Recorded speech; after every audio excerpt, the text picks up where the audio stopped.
लालू प्रसाद बिहार आएंगे और बिहार आने के बाद बहुत कुछ बदल जाएगा, ये बातें आपने लगातार सुनी होगी।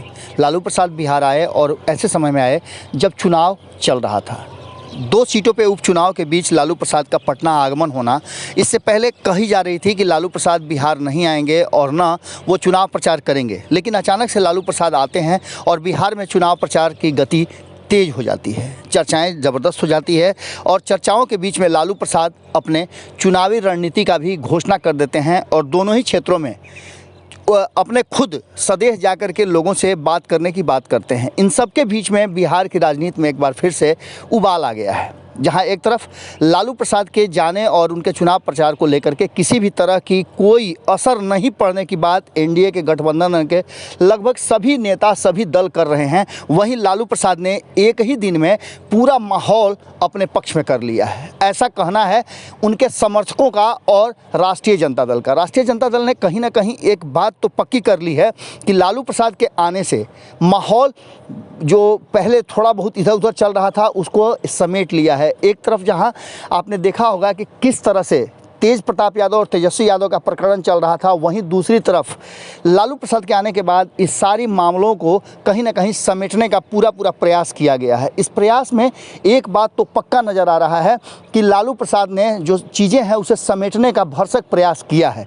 इन सारी बातों को लेकर के तारापुर और कुशेश्वर स्थान में चुनाव प्रचार के दौरान जिस तरह से लालू प्रसाद ने नीतीश कुमार पर सीरियल हमला किया, उसे देख करके साफ लगता है कि कहीं ना कहीं बिहार की राजनीति में एक नया मोड़ ला दिया है लालू प्रसाद ने। कई वर्षों के बाद, लगभग 6-7 वर्षों के बाद लालू प्रसाद सदैह चुनाव प्रचार में उतरे थे और इस चुनाव प्रचार के दौरान उन्होंने कई ऐसी बातें कही। खास करके अगर नीतीश कुमार की बात की जाए तो नीतीश कुमार के 16 साल के शासन को लेकर के लालू प्रसाद ने सवाल खड़े किए और अपने 15 साल के शासन का भी उन्होंने हवाला दिया। उन्होंने कहा कि जो हमने किया था उन्हीं चीज़ों पर आज नीतीश कुमार भले ही अपनी सेखी बखार रहे हों, लेकिन 16 सालों में नीतीश कुमार ने बिहार को बर्बाद करने के सिवाय कुछ नहीं किया है। बिहार विधानसभा की 2 सीटों पर हो रहे उपचुनाव को लेकर के चुनाव प्रचार में लंबे समय के बाद राष्ट्रीय जनता दल के अध्यक्ष लालू प्रसाद यादव पहुंचे। मुंगेर के तारापुर के ईदगाह मैदान में चुनावी सभा को संबोधित करते हुए लालू प्रसाद ने बहुत सारी बातें ऐसी कही जिसको लेकर के अब बिहार की राजनीति में चर्चाएं शुरू हो गई हैं। एक तरफ जहां लालू प्रसाद को लेकर के एनडीए के घटक दल ये कह रहे थे कि इससे कोई असर नहीं पड़ना है, वहीं दूसरी तरफ आपको देखने को मिला होगा कि पिछले 24 घंटे में किस तरह से नीतीश कुमार के समर्थक और उनकी पार्टी के लोग अलग अलग मुद्दे पर अब चर्चा करना शुरू कर चुके हैं और लोगों को ये दर्शाने की कोशिश कर रहे हैं कि इससे कुछ भी होने जाने वाला नहीं है। आपको बता दें कि ईदगाह मैदान पर लोगों को संबोधित करते हुए अपने पुराने अंदाज में नजर आए लालू प्रसाद और उन्होंने सीधे तौर पे चुनावी मैदान से अपने विरोधियों को जमकर लथाड़ा भी। आपको बता दें कि उन्होंने लोगों को कहा कि हाथ उठाकर लोग अभिवादन किए और इसके साथ ही उन्होंने ये भी कहा कि यदि आपकी इजाज़त हो तो मैं जो उम्मीदवार हैं उन्हें माला पहना देता हूं। इन सारी बातों को लेकर के भीड़ तो बेकाबू हो ही गई, बैरिकेडिंग भी टूटे और मंच से लालू प्रसाद ने लोगों को शांत रहने की बात कही। इन सारी बातों को लेकर के जिस तरह के माहौल सामने नज़र आए वो देख करके लग रहा था कि लालू प्रसाद एक बार फिर से कमबैक कर चुके हैं। तेजस्वी यादव भी लोगों को समझाने की कोशिश कर रहे थे और भीड़ बेकाबू होती जा रही थी। लंबे समय के बाद लालू प्रसाद समर्थकों को देखने के लिए लालू प्रसाद और किस तरह से लालू प्रसाद अब लोगों से बातचीत करते हैं, इन सारी बातों की लोगों में एक उत्कंठा थी, उसी से पूरा करने के लिए लोग आए थे, जिसको लेकर के विपक्ष का कहना है कि ये सिर्फ भीड़ लालू को देखने के लिए आई थी, इसका वोट से कोई मतलब नहीं है और न ही बिहार की राजनीति से कोई मतलब है। कोई भी नहीं चाहता है कि लालू प्रसाद और उनके परिवार का कोई भी सदस्य या राष्ट्रीय जनता दल सत्ता में आए। इन सारी बातों को लेकर के लालू प्रसाद ने मंच पर पहुंचते ही सबसे पहले कहा कि मैं जनता को प्रणाम करने आया हूं, ये लड़ाई सरकार और जनता के बीच की है, लोकशाही के सामने कोई टिका नहीं है।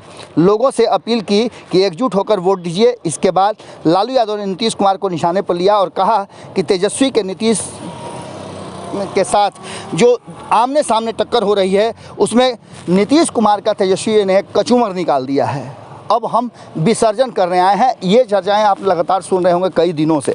इन सारी बातों को लेकर के लालू यादव ने कहा कि नीतीश की हमने कई बार मदद की है, ये बातें निश्चित रूप से पुरानी बातें होंगी और भीतरिया बातें हैं जिसको लालू प्रसाद और नीतीश कुमार ही बता सकते हैं। उन्होंने कहा कि नीतीश कुमार की हमने कई बार मदद की है, लेकिन हम किसी के नहीं और किसी से मदद की अपेक्षा भी नहीं करते हैं। नीतीश कुमार पलटू राम है। लालू ने कहा कि नीतीश कह रहे हैं कि लालू जान मरवा देंगे। लालू यादव का ही यह काम नहीं है, बल्कि लालू ने ये कहा कि नीतीश कुमार हमारे मारने से नहीं बल्कि खुद ही मर जाएंगे। इस सारी बातों को लेकर के अब पूरी तरह से चर्चा हो गई है और इस चर्चा को लेकर जिस तरह की बातें सामने आ रही है उससे साफ लग रहा है कि बिहार की राजनीति में एक बार फिर से जिस तरह का लालू ने एक नया समीकरण खोल दिया है, उस समीकरण में एक बात तो पक्का नज़र आ रहा है कि बिहार की राजनीति में लालू प्रसाद एक बार फिर से ट्रेंड करने लगे हैं और इस ट्रेंड करने वाली रणनीति में इतना तो तय नज़र आ रहा है कि जो निश्चिंत नज़र आ रहा था, कहीं ना कहीं एनडीए में खलबली मच गई है। लालू प्रसाद के इस रैली के बाद, भाषण के बाद, तारापुर के बाद कुशेश्वर स्थान गए। कुशेश्वर स्थान में भी लालू प्रसाद ने अपनी बातों को रखा और उसी अंदाज में वो बोलते रहे। इन सब बातों को लेकर के अब आपने देखा होगा कि किस तरह से ललन सिंह फिर से एक्शन में आ गए हैं और पुरानी बातों को फिर से वो लालू प्रसाद के नाकामियों को, 15 साल के शासन को दिखाना और दर्शाना शुरू कर चुके हैं। वहीं दूसरी तरफ अगर बात करें तो कहीं ना कहीं अशोक चौधरी से लेकर के जितने भी दिग्गज नेता हैं जनता दल यूनाइटेड के, वो सारे फ्रेम में आ गए हैं। इसके साथ साथ आपने देखा होगा किस तरह से भारतीय जनता पार्टी के कई नेता, संजय जायसवाल हों या फिर संजय जायसवाल के अलावा आप मंगल पांडे की भी बातें सुन लें। इतना ही नहीं, महागठबंधन और एनडीए के बीच में अब सीधी टक्कर, हालांकि कांग्रेस का कहना है कि महागठबंधन तो अब बिहार में बची नहीं है।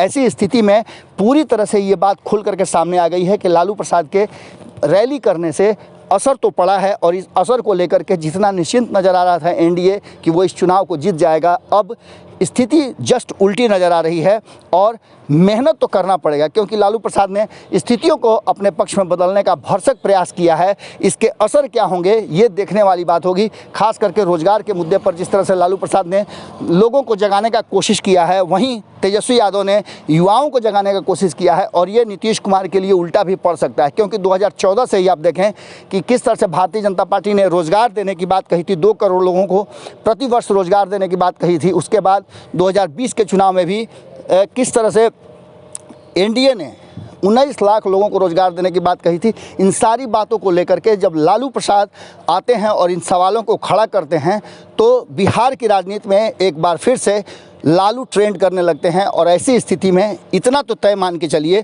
कि एनडीए के लिए आसान नहीं होगा इन दोनों सीटों पर पुनः वापसी करना। लालू प्रसाद के आने से काफ़ी अंतर पड़ा है और ये अंतर देखने को भी मिल रहा है।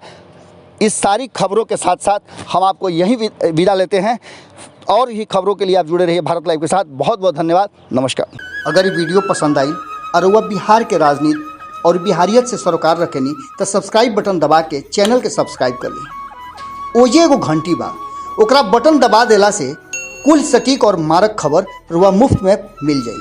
अगर रुआ पत्रकारिता के हमनी के नया प्रयोग में सहयोग कर चाहतानी तो ज्वाइन बटन दबा दी। पेटीएम नंबर नोट कर ली 9386816700। धन्यवाद।